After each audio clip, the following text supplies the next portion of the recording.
We're going to talk about Sarah. What do we really know about her? We know that she's the mother of the Jewish people. But the question is, how do you get there? So I'm going to focus us on a couple of incidences of her life that should give us some capacity to know what it means to accomplish something that big.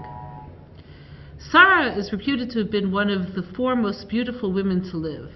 In the ancient Middle East, that could have given her a completely different sort of a life, but she made choices. When Avram was told by God to follow him, to leave everything, she was there.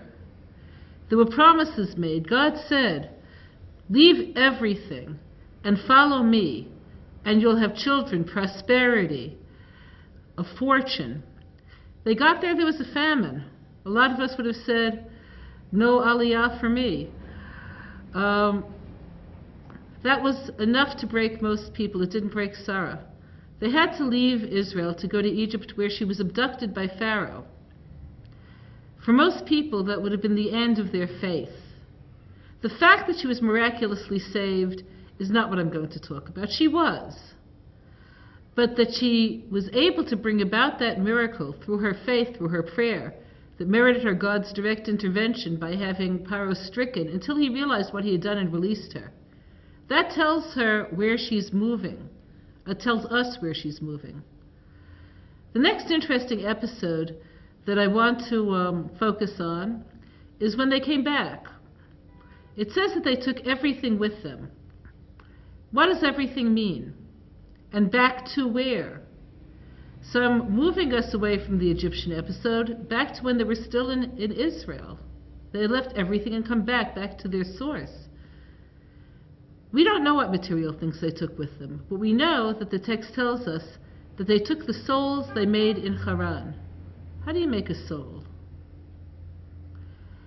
So Rashi tells us that Abraham would convert the men and Sarah would convert the women. So what that means is that she, being a woman, spoke the language of women, the language of insight, and could reach out much in the same way that Abraham was.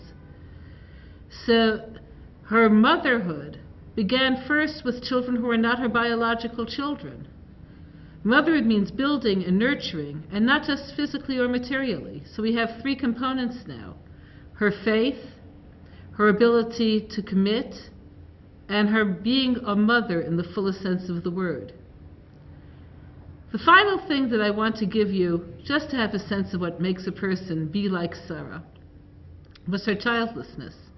Here you have the ultimate mother with no children.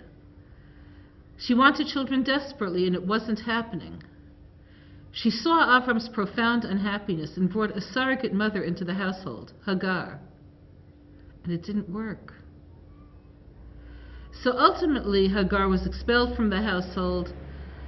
But that isn't the point that I think tells us about Sarah. That tells us about Hagar's betrayal.